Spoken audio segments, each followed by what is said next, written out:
Zdravo svima, danas ću vam pokazati kako pravim sirup od koprive. Sirup od koprive se može konzumirati kao dodatak jelima ili se može razrijediti vodom i piti kao napitak. Ovaj sirup se tradicionalno koristi za poboljšanje probave, ublažavanje alergija, jačanje imunološkog sustava i poboljšanje zdravlja kose i kože. Prije svega kopriva se bere u čistoj prirodi, što dalje od zagađenih zona.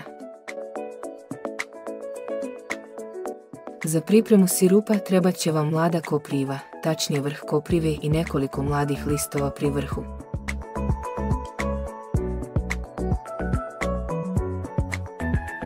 Stavite 60 vrhova koprive u 4 litra prokuhane vode.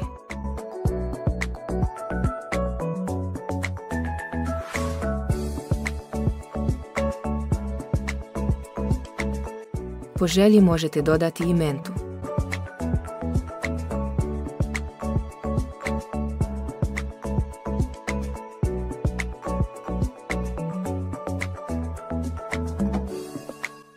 Dodajte 50 grama limunske kiseline i ostavite da odstoji 1 dan.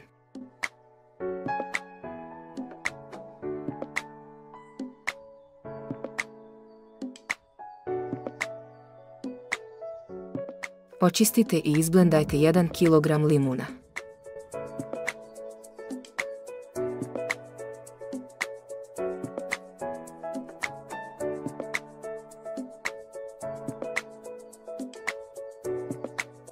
Dodajte limun u posudu sa koprivama i ostavite da odstoji još 1 sat.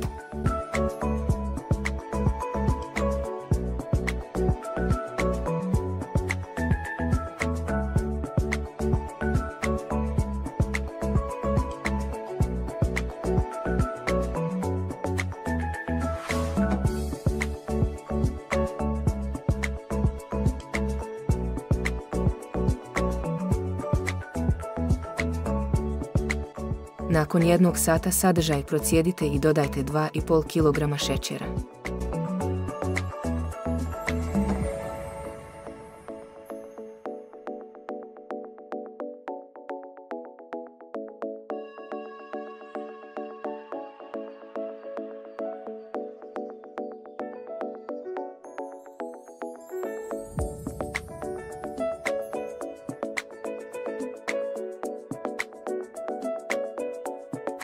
Po želji možete dodati 1 kašičicu jestive boje.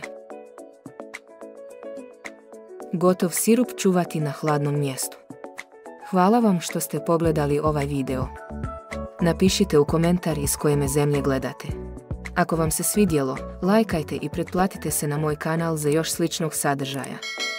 Pritisnite zvono kako biste dobili obavijesti o svakom novom videu koji objavim.